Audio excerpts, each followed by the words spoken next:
ओम शांति। हाणे बाबा खे याद कंदासीं। मां आत्मा प्रकृति जे विच में वेठी आहियां। निराकार बाबा खे याद करे बाबा सां मन जी ॻाल्हियूं, कोई भी ॻाल्हि ॿुधाइणी हुजे बाबा खे ॿुधायो।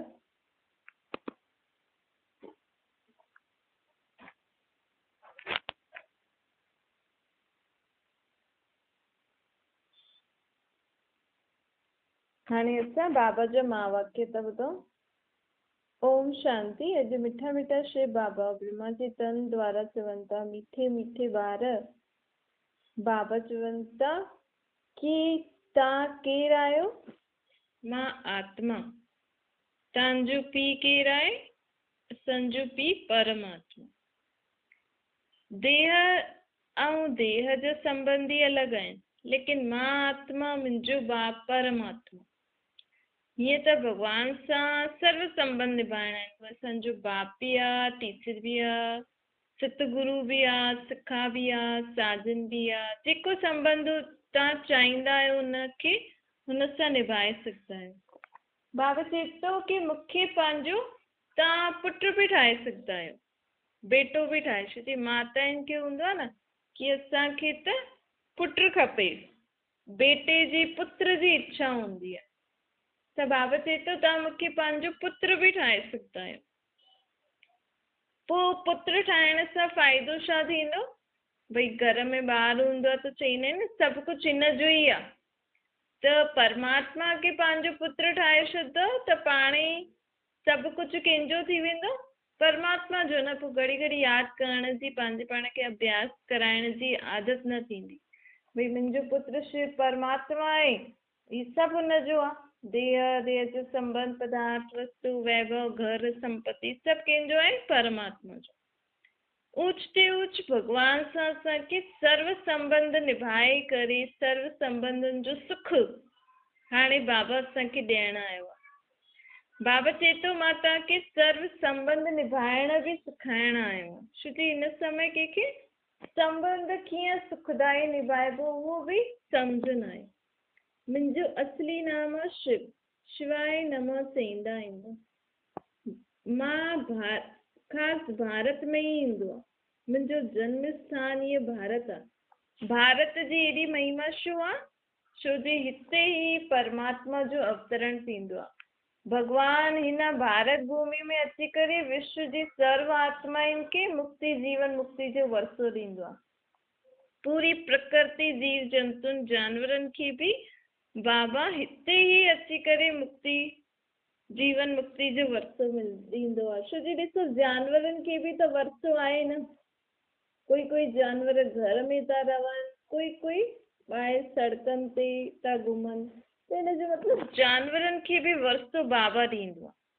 हाणे बाबा चए थो दुनिया में इहो कोई न ॼाणंदो आहे कि कॾहिं भॻवान अची करे इहे सभिनि खे वरसो ॾींदा। ॾिसो अॼु दुनिया में कोई वॾो आहे, कोई नंढो आहे। प्राइम मिनिस्टर जी गद्दी ते वेठो आहे, कोई प्रेसिडेंट जी गद्दी ते वेठो आहे। कंहिं वटि ॾाढो धन आहे, कंहिं वटि घटि धन आहे। त ईअं छो आहे? छो जे सभी आत्माउनि खे वरसो, इहे जेका बि माण्हुनि खे क्वालिटीज़ हूंदियूं आहिनि आत्मा में, जेकी विशेषता हूंदी आहे, ऐं हर आत्मा में कुझु न कुझु विशेषता ज़रूरु हूंदी आहे। जे विशेषता खे आत्मा सम्झी करे कार्य में लॻाईंदी आहे न त हुनजो जीवन सुठो थी वेंदो आहे। त परमात्मा इहे सभिनि खे वरसो ॾिनो अथई। लेकिन कोई आत्मा पंहिंजी विशेषताउनि, गुणनि खे, शक्तियुनि खे कार्य में लॻाए थी, कोई नथी लॻाए। कोई सही तरीक़े सां लॻाए थी, कोई ग़लति तरीक़े सां थी लॻाए। त हिन में परमात्मा दोषी थोरी आहे। असां चऊं भॻवानु हुनखे एॾो ॾिनो अथई, असांखे न ॾिनो अथई। न, भॻवानु तव्हांखे बि ॾिनो अथई। तव्हांजी आत्मा में बि कोई न कोई विशेषता आहे। तव्हां हुनखे नथा ॼाणो न। ॿियनि खे ॾिसण में पंहिंजो समय था वेस्ट था करो। मूं में छा सुठी ॻाल्हि आहे, उनखे मूंखे कार्य में कीअं लॻाए करे पंहिंजे जीवन खे अॻियां वधाइणो, उहो असांखे सम्झ हुजणी खपे। त हिन संगम युग ते ई भगवान पूरी विश्व जी सर्व आत्माउनि खे, सभु धर्म जी आत्माउनि खे वरसो ॾींदो आहे। अॼु जो दुनिया में प्राइम मिनिस्टर चाहे अलॻि अलॻि देश जा वॾा वॾा माण्हू आहिनि, उन्हनि खे बि वरसो ॾियण वारो परमात्मा ई आहे। उहो बि भॻवान जी भक्ति पाठ आदि कंदा हूंदा, भॻवान खे यादि कंदा हूंदा, तॾहिं ही भॻवान द्वारा उनखे शक्ति मिले थी कि वो एॾी ऊंचे पद ते वेठा आहिनि। छो जी उहो ख़ुदि जे मथां ध्यानु ॾियनि था, भॻवान जे मथां विश्वास रखी वेठा आहिनि ऐं ख़ुदि जे क्वालिटीज़ खे ॼाणे करे अॻियां वधा न। त बाबा चए थो ॾियण वारो त मां ई आहियां, महिमा त मुंहिंजी आहे न। ॾिसो भक्ति मार्ग में ॾेखारींदा आहिनि, कृष्ण भी शिवलिंग जी पूजा तो करे, राम भी शिवलिंग जी पूजा तो करे, गणेश भी शिवलिंग जी पूजा तो करे, हनुमान भी शिवलिंग जी पूजा तो करे, देवियुनि खे चईंदा आहिनि शिव जी शक्तियूं आहिनि।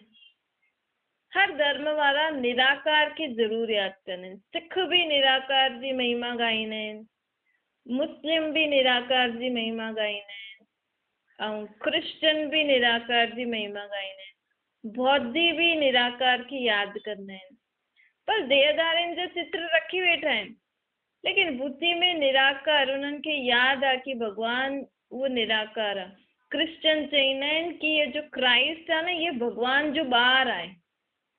ॾिसो उहो चईंदा आहिनि कि ये भॻवान न आहे, ये भॻवान जो ॿार आहे। ये गुरु नानक गुरुदेव जेका भी सिखनि जा गुरु आहिनि, उहो भी त परमात्मा जे लाइ चईंदा आहिनि, उहो थोरी चईंदा आहिनि असां भॻवान आहियूं, असांजे फोटो रखी पूजा करो। ये त मनुष्य आत्मा ई रखी करे वेठी आहे, परंतु उहो त निराकार खे यादि कंदा हुआ न। असां छो देहधारियुनि में फसूं, असां छो उन्हनि जी मूर्ति खे यादि करूं। जॾहिं हुननि निराकार खां प्राप्ति कई त असांखे भी निराकार सां प्राप्ति करणी खपे न। जॾहिं कृष्ण राम गणेश हनुमान सभी उन निराकार के शिवलिंग जे रूप में पूजन था, त असांखे भी निराकार खे यादि करणो खपे न। असां छो उन्हनि देहधारियुनि खे यादि था करूं। त ये सम्झ असांखे ॾियण आयो आहे। बाबा चए थो सभिनि खे मां ई ॾींदो आहे, मूंखां ई सभु प्राप्ति कंदा आहिनि। त महिमा भी हिकु ऊच ते ऊच परमात्मा जी हुजणी खपे। महिमा लाइक़ गायन लाइक़ उहो ई आहे। छो जी उनजी कॾहिं गुण शक्तियूं ख़तम न थींदियूं आहिनि। हाणे कृष्ण खे चऊं था ये सर्वगुण संपन्न 16 कला संपूर्ण, लेकिन कृष्ण जी आत्मा हाणे थोड़ी आई है, हाणे त वो कामी क्रोधी लोभी मोही अहंकारी थी वई आहे। वरी खां परमात्मा खां वो ठहे थी सर्वगुण संपन्न 16 कला संपूर्ण संपूर्ण निर्विकारी। त उन्हनि जी महिमा त घटि थी वई न। जनम मरण में ईंदे ईंदे महिमा घटि थींदी वेंदी आहे, अर्थात आत्मा में शक्ति गुण ख़तम थींदा आहिनि। त उहो ई परमात्मा चए थो जे आत्मा जी सभु ख़तम थींदियूं वेंदियूं आहिनि, त उनजी असां महिमा छो करूं। महिमा लाइक़ उहो ई आत्मा हूंदी आहे जंहिंमें सदा गुण शक्तियूं ज्ञान हुजे। त उहो सिर्फ़ु हिकु ई आत्मा आहे कि परमात्मा। बाबा हाणे पंहिंजी तारीफ़ नथो करे कि मूं में इहे सभु आहे। बाबा असांखे छो थो चए, छो जो बाबा चए थो कि तव्हां हेॾा भटकिया आहियो न, अलॻि अलॻि जॻह तव्हांखे प्राप्ति नथी थिए, तव्हां दुखी परेशान आहियो। हिन करे मां तव्हांखे पूरी सच्ची ॻाल्हि ॿुधायां थो। मां तव्हांखे ख़ुदि जे बारे में सभु थो ॿुधायां कि मां ई महिमा गायन योग्य आत्मा आहियां, परमात्मा। मां ई सभिनि खे ॾियण वारो आहियां। हिन करे स्वयं खे आत्मा सम्झो, मूंखे निराकार रूप में यादि करो। हाणे पंहिंजी बुद्धि खे कहिड़ी भी देहधारी चीज़ुनि वस्तुनि में भटकायो न। भटकी आहे न। ॾिसो माण्हुनि खे भॻवान खे यादि करणो हुजे, सूमर ॾींहुं भॻवान खे यादि करणो हुजे त शंकर जी बसि चईंदा आहिनि शिव जो ॾींहुं, लेकिन शिव शंकर खे मिलाए छॾींदा आहिनि। मंगल ॾींहुं भॻवान खे यादि करणो हुजे त हनुमान जे रूप में यादि कंदा, बुधर ॾींहुं गणेश, पोइ गुरुवार ॾींहुं वीरल भॻवान खे मञंदा आहिनि, अलाए कहिड़ा कंहिंखे। पोइ शुक्रवार ॾींहुं देवियुनि खे भॻवान सम्झी वेठा आहिनि। पोइ शनिवार ॾींहुं शनिदेव भॻवान थी वियो, रविवार ॾींहुं सूर्य भॻवान थी वियो। हाणे सूर्य त बाबा चए थो सूर्य त तत्व आहे न, मतिलबु रोशनी किरणियूं थो ॾिए न असांखे। बाबा त चईंदो ही सूर्य चांद तारा त छा आहिनि, हिन सृष्टि रूपी रंगमंच ते जो असां खेल खेॾूं था, भई जेकी भी स्टेज जाते खेल खेॾंदा आहियूं, हुते रोशनी ॾियण वारो बि त कुझु लाइट्स वग़ैरह लॻाईंदा आहिनि। त हाणे असां हिन सृष्टि ते खेल था खेॾूं, त हिन सृष्टि ते रोशनी केरु ॾींदो? त ये सूर्य चांद तारा छा आहे? हिन सृष्टि रूपी रंगवंश खे लाइट ॾियण वारी बत्तियूं आहिनि। ॾिसो, परमात्मा जी मत, परमात्मा जी समझ, परमात्मा असांखे केतिरो ऊची सम्झ थो ॾे कि सूर्य चांद तारा छा आहे? हिन सृष्टि रूपी रंगमंच खे लाइट ॾियण वारी बत्तियूं आहिनि। ऐं मनुष्य आत्मा हिन समय हिननि खे छा सम्झी वेठी आहे? देवता, भगवान सम्झी वेठी आहे। सोचदा आहिनि सूर्य असांखे किरनियूं थो ॾे न, जंहिंसां असां पंहिंजो सॼो ॾींहुं कमु करे था सघूं। सूर्य जी सनलाइट जी बि, सूर्य जी लाइट जी बि ॾाढी अलॻि अलॻि तरीक़े सां माण्हू उपयोग कंदा आहिनि। त यूज़ कंदा आहिनि न, त इहे भॻवान थोरी थियो। सोचदा आहिनि इहे ॾे थो न, त ॾियण वारो देवता। जेको बि कुझु ॾे थो न, हाणे तुलसी जो पौधो कुझु ॾे थो त इहे बि देवी थी वई, तुलसी देवी। कॾहिं भॻवान बि चई छॾंदा आहिनि, कॾहिं देवी, अलाए छा छा चई छॾंदा आहिनि। त बाबा असांखे सम्झ छो ॾियणु आयो आहे? छो जो बाबा चए थो कि इहे त तत्व आहिनि न, इन्हनि जी तव्हां पूजा करे पंहिंजी बुद्धि खे भटकायो छो था? काथे परमात्मा खे असांखे पंहिंजी देह जे भान खे भुलिजी करे स्वयं खे निराकार आत्मा सम्झी परमात्मा खे निराकार रूप में यादि करिणो आहे, अशरीरी स्थिति में स्थित थी करे उन निराकार खे यादि करिणो आहे। उनखां असांखे सभु शक्तियूं गुण सम्झ वठणी आहे। उनखे उन सां गॾु असांखे सर्व संबंध निभाइणा आहिनि। उनखे हर घड़ी श्वासो श्वास उनखे पाण सां गॾु रखी करे पंहिंजो साथी ठाहे करे उन सां गॾु कमु करिणो। ऐं काथे असां पंहिंजी बुद्धि में कहिड़े कहिड़े नाम रूप सां भटकूं था, कॾहिं इनखे कॾहिं उनखे। ऐं इहे असां सहज रीति सुबुह शाम कर्म कंदे बाबा खे निराकार रूप में यादि करो त असांजी बुद्धि भटकंदी हेॾे होॾे। भई अॼु हिनजी पूजा, जीअं ईअं भटकणु बंदि थी वेंदो। बाबा चईंदा आहिनि कि सूर्य चांद खे माण्हू भॻवान छो था मञनि? छो जो मां ज्ञान जो सूर्य आहियां, ऐं जे तन में मां ईंदो आहियां, इहे ब्रह्मा बि मूंखां ज्ञान वठंदो आहे, ब्रह्मा जी आत्मा। त इहे ज्ञान जी चंद्रमा थी वई। ऐं तव्हां जो आत्मा आहियो, जो मूंखां ज्ञान वठी करे धारण कंदा आहियो, त तव्हां आत्मा थी वियो ज्ञान जा सितारा। परमात्मा ज्ञान जो सूर्य आहे, त माण्हू ज्ञान त छॾे छॾियो, शब्द न पकड़े, सोचे सूर्य भॻवान आहे। सूर्य आहे न, ॾिसो सूर्य शब्द, त भॻवान खे पोइ सूर्य में बि ढूंढनि था।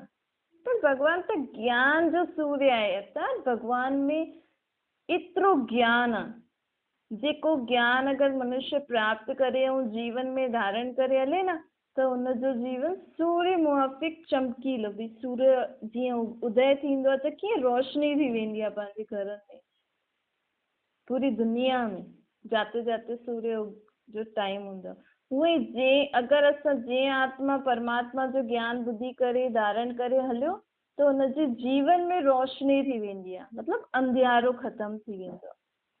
बाक़ी ईअं तपत न थींदी, जीअं सूर्य में जी किरनी में गर्मियुनि में तपत थींदी आहे। तपत मतिलबु उन में एतिरी शक्तियूं गुण ऐं सम्झ अची वेंदी।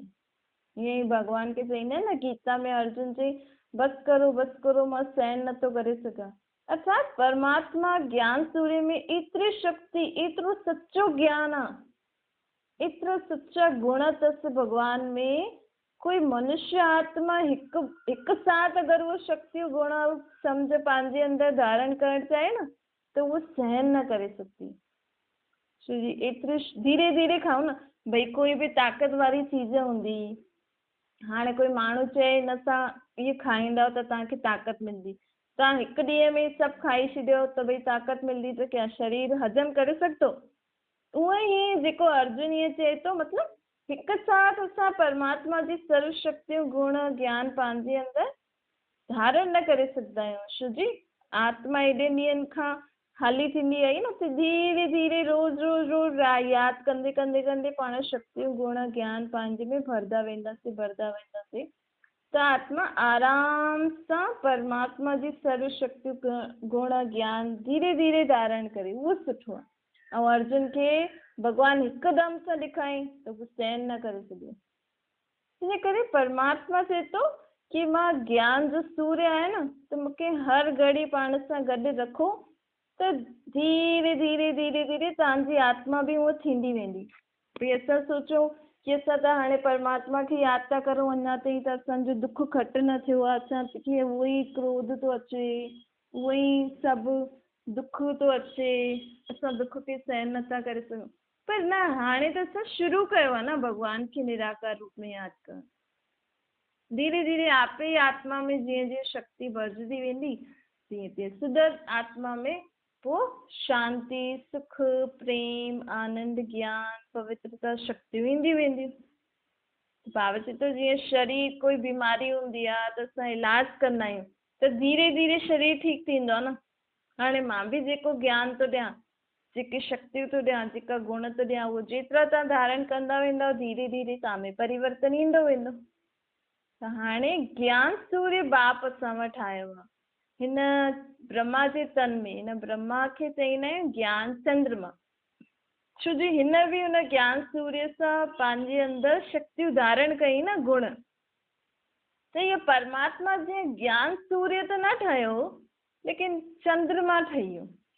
असां चंद्रमा बि रात जो रोशनी ॾींदो आहे न, त हिन ब्रह्मा जी आत्मा बि एतिरी पंहिंजे अंदरि शक्तियूं गुण धारण कई कि सतयुग में इहे ई ब्रह्मा जी आत्मा कृष्ण जो पाठ वॼाईंदी ऐं पूरी दुनिया खे संभालंदी।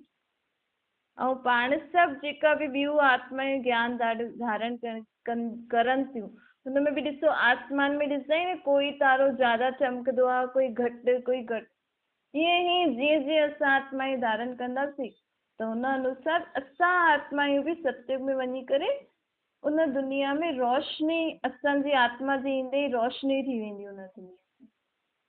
त बाबा चए थो कि हाणे सम्झ धारण करो, जेकी मां सम्झ ॾियण आयो आहियां, हुन सम्झ खे धारण करे हलंदव त तव्हांजो बुद्धि योग जो घड़ी घड़ी हेॾे होॾे भटके थो न, उहो भटकणु बंदि थी वेंदो ऐं असांजी बुद्धि परमात्मा जे यथार्थ नाम रूप खे पहचाने करे उनखे उन रीति यादि करे सर्व प्राप्तियुनि सां संपन्न थी वेंदी।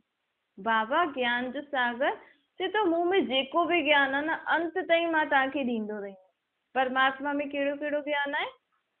आत्मा जे बारे में, ख़ुदि जे बारे में भॻवानु असांखे ॿुधाईंदो आहे। हिन मनुष्य सृष्टि जे आदि मध्य अंत जो ज्ञान असांखे ॾिनो अथई। टिनी लोकनि जो ज्ञान ॾिनो अथई, भई मथे असां किथे रहंदा आहियूं, कीअं असां ईंदा आहियूं, कीअं असां जनम मरण में अची करे हाणे असां आत्मायूं पतित थी विया आहियूं। असां ख़ुदि ई त चऊं था न असां नीच पापी आहियूं, असां ख़ुदि ई चऊं था कि असां भॻवान खे यादि करे पाप था धोयूं, लेकिन कोई साम्हूं वारो चए त असांखे बुरो थो लॻे, लेकिन परमात्मा त बाप आहे न। बाबा चए थो ॾिसो, माण्हू जॾहिं सनानु आदि कंदा आहिनि कहिड़े कहिड़े त्योहार ते, त जेका बि गंगा या अहिड़ी जॻह ते सनानु कंदा आहिनि न, त हिकु तरफ़ त चईंदा आहिनि कि भई असां पाप था धोयूं हिन गंगा नदी में सनानु करे, ॿियो तरफ़ अंदरि ई अंदरि छा चईंदा आहिनि, पतित पावन सीताराम, पतित पावन सीताराम। पोइ सॾु बि कंदा आहिनि, हे पतित पावन तूं अचु अचु अचु। हाणे गंगा सनानु करो था, चओ त इहे ई पतित पावन ई आहे, पोइ कहिड़े पतित पावन खे तव्हां सॾु था करो? ही सम्झ थी, लेकिन असां कॾहिं हिन ते ध्यानु न ॾिनो अथई। पढ़ूं त असां बि उहो ई था, ॿुधूं बि था, लेकिन असां ध्यानु नथा ॾियूं कि मां पतित पावन गंगा में सनानु करां थो या करां थी, पोइ मां कहिड़े पतित पावन खे सॾु थी करां ऐं केरु थी सॾु करे? त बाबा चए थो अहिड़े अहिड़े शब्दनि ते असांखे ध्यानु ॾियणो खपे, त आपे ई असांखे सम्झ में अची वेंदो कि पाणी असांखे पावन नथो करे, कोई ॿियो ई आहे जो असांखे पावन करण वारो आहे। ऐं पावन कंहिंखे करिणो आहे? आत्मा खे। इन करे आत्मा हुन पतित पावन बाप खे सॾु थी करे कि हे, ऐं इहो बि पतो आहे उहो पतित पावन मथे रहंदो आहे। त बाबा चए थो ॾिसो, इहे सभु ॻाल्हियूं जॾहिं तव्हां सम्झंदव न, त सम्झो अगरि कंहिं माण्हू खे सम्झ में अची वियो कि गंगा स्नान या अहिड़ी वहिड़ी नदी में स्नान करण सां असांजा पाप नथा धुलजनि, असां सॾु पतित पावन खे करूं था, उहो निराकार परमात्मा हुनखे यादि करण सां पावन थींदासीं, त उहा आत्मा त पोइ गंगा स्नान करणु बंदि करे छॾंदी न। त मतिलबु हुनजो ख़र्चो बि घटि थी वियो, महिनत बि घटि थी वई, ऐं उहा आत्मा पावन बि थींदी वेंदी परमात्मा खे यादि करे। इन रीति बाबा जी हर ॻाल्हि खे असांखे जीअं जीअं सम्झंदा वेंदासीं, धारण कंदा वेंदासीं न, हूअं असांजो ख़र्चो बि घटि थींदो, असांजो समय बि वेस्ट न वेंदो, असांजी बुद्धि बि हेॾे होॾे न भटकंदी, ऐं असां परमात्मा खे निराकार रूप में यादि कंदे कंदे घर वेठे ई पावन थी वेंदासीं। ऐं पावन थियण सां छा थींदो आहे, आत्मा जी ख़ुशी वधंदी वेंदी आहे। छो जी ॾिसो, जेतिरी जीअं कोई जॻह ॾाढी गंदी हुजे, हुनखे असां साफ़ सुथिरो करूं ऐं साफ़ सफ़ाई करे करे पोइ वियूं त केॾी ख़ुशी, केॾो सुठो लॻंदो आहे। हूअं ई असांजी आत्मा में ॾाढी गंदगी आहे, विकारनि जी, बुराइनि जी, उल्टी सिधी ॻाल्हियूं सोचण जी, पिछले जन्म जन्मांतर जे पापनि जो बोझो चढ़ियल आहे।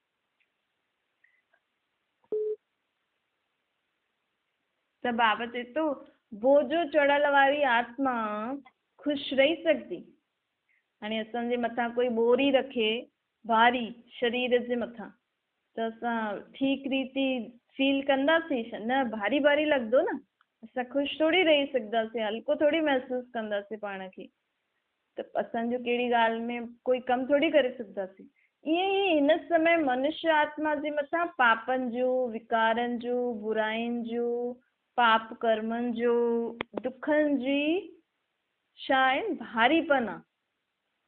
त हाणे उहो भारीपन, उहो एॾो कचिरो जेको लेप शेप चढ़ियल आहे आत्मा में, भारीपन कीअं आहे, मतिलबु लेप शेप चढ़ियल आहे आत्मा जे मथां। लेप न चढ़ी वेंदो आहे, जीअं दाग थींदा आहिनि, पोइ दाग जे मथां दाग दाग दाग त हिकदमि कारो, उहो जॻह हिकदमि कारी थी वेंदी आहे। ईअं असांजी आत्मा ॾेखारे में त नथी थिए, लेकिन हिकदमि कारी थी वई आहे।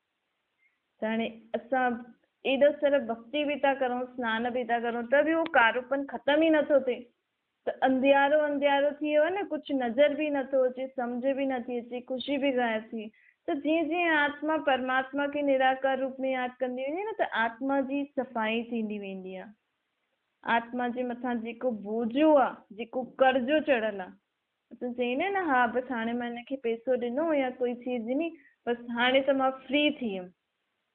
केरु फ्री थी वेंदी आहे? आत्मा फ्री थी वेंदी आहे। जेसि ताईं कंहिंजी चीज़, कंहिंजो पैसो हुजे न, त भारीपन लॻंदो आहे। त ईअं ई सोचियो, असांजा द्वापर युग खां असांजा हिसाब किताब, पाप कर्म आत्मा ते चढ़ियल आहिनि, त केतिरी भारी थी वई हूंदी न आत्मा। त उहो भारीपन कीअं ख़तमु थींदो? बाबा खे यादि करे। लेकिन असां बाबा खे एकाग्र करे, मन बुद्धि खे एकाग्र करे निराकार रूप में कॾहिं यादि कंदासीं? जॾहिं असां भॻवान खे मन में इहे एक्सेप्ट कंदासीं, मन में पको कंदासीं कि हा आहे त परमात्मा निराकारी, उहो मुंहिंजे आत्मा जो पीउ आहे, ऐं उहो ई मूंखे दुखनि सां छुड़ाए सघंदो आहे, उहो ई मुंहिंजे पाप कर्मनि सां मूंखे छुड़ाए सघंदो आहे, उहो ई मुंहिंजे आत्मा खे साफ़ करे सघंदो आहे। जॾहिं असां हिन निश्चय सां पंहिंजी बुद्धि खे कंहिं बि मूर्ति में, शास्त्रनि में, ग्रंथनि में, मालाउनि में, पाणिनि में, या ही जो बि भक्ति जी रस्म आहे न, जॾहिं हिन ॻाल्हि सां सभु फ्री थींदा वेंदासीं न, ऐं बाबा खे यादि कंदा रहंदासीं, त असांजी आत्मा पावन थींदी वेंदी। हुन सां आत्मा पावन थींदी वेंदी त आत्मा हल्की थी वेंदी, त आत्मा ख़ुशि बि रहंदी, सुख बि अनुभव कंदी, शांति बि अनुभव कंदी। हिन रीति असांखे अगरि सुख, शांति, ख़ुशियूं खपनि असांजे जीवन में, त असांखे बाबा खे यादि करे पंहिंजी आत्मा खे हल्को ठाहिणो। हुनजे लाइ बाबा चए थो, हुनजे लाइ ईअं न सभु कुझु छॾे करे मूंखे यादि करो, न, कर्म करे सदा इहे यादि रखो, जाप न जपणो, सदा स्मृति में रखणो आहे कि मूंसां गॾु मुंहिंजो बाप आहे परमात्मा। छा मीठे मीठे सिकिले ते ॿारनि प्रति माता पिता बाप दादा जो यादि प्यारो गुड मॉर्निंग। रूहानी बाप जी असां सभिनि रूहानी ॿारनि खे नमस्ते। असांजी बि रूहानी माता पिता बाप दादा खे यादि प्यार गुड मॉर्निंग और नमस्ते वरदान आहे। सर्व प्राप्तियुनि जी स्मृति सां उदासी खे तलाक ॾियण वारो ख़ुशियुनि जे खज़ाननि सां संपन्न ठहो।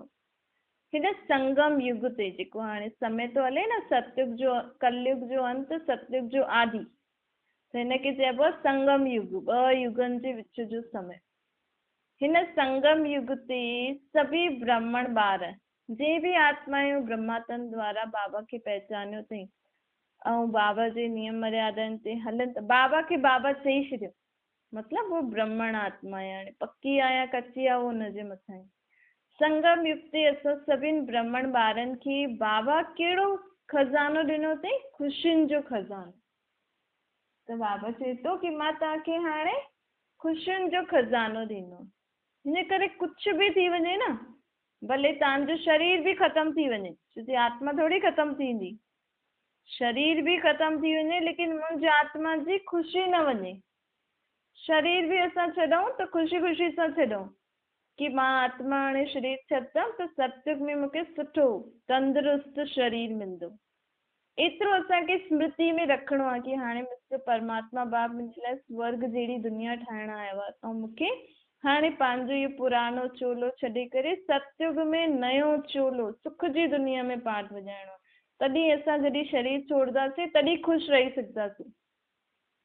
सदा सर्व प्राप्तियुनि जी स्मृति में रहणो आहे, त उदासी खे तलाक ॾियणो आहे। हाणे बाबा चए थो उदासी जेके बि जीवन में आहे न, उनखे असां कीअं तलाक ॾेई सघंदा आहियूं, असां कीअं भुलिजी सघंदा आहियूं? जीअं जीअं आत्मा बाबा खे यादि कंदी वेंदी न, त आत्मा सर्व प्राप्तियुनि सां संपन्न थी वेंदी आहे। तो आप ही जीवन में सर्व प्रकार जी उदासी दुख सब खत्म थी वेंदो आहे। भल हूंदो आहे लेकिन महसूस न थींदो आहे, छो जो सुख जे सागर सां गॾु आहियूं न असां।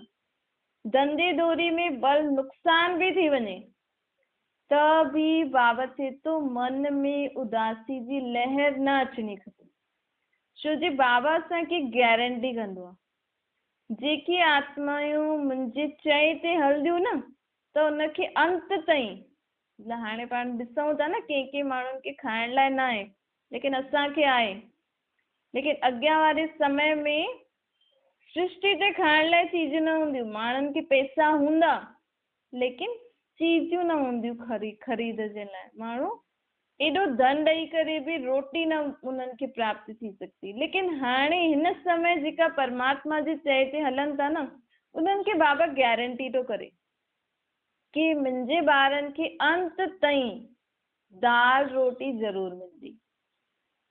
त बाबा चए थो अगरि जेका बि ॿार मुंहिंजा हूंदा उन्हनि ॿारनि खे धंधे दोरी में भी नुक़सान थी वेंदो न, त उन्हनि खे मन में उदासी जी लहर न हूंदी। छो जी उहा आत्मायूं अखुट प्राप्ति सां संपन्न आहिनि। अगरि ख़ुशी आहे त सभु कुझु आहे न जीवन में।